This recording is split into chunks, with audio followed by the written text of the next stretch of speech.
তো চলে এলাম রান্নাঘরে, আর এখানে ভাত বসিয়েছি আর এখানে কড়াই বসিয়ে দিয়েছি। তো আর এই যে লোটে মাছ নিয়ে নিয়েছি দেখো, আর এই যে পেঁয়াজ কেটে নিয়েছি লঙ্কা দিয়ে লোটে মাছটা ভাজা করবো আজকে। আজকে আর মশলা দেবো না, তো এমনিতেই লোটে মাছটা ভাজা করবো।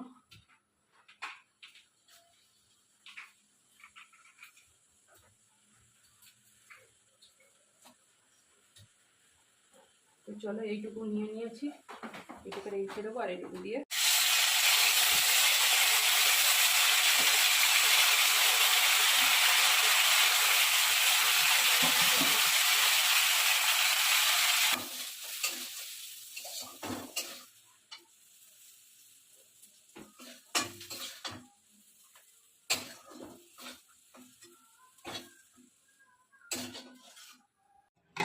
তো এই যে পেঁপে সিদ্ধ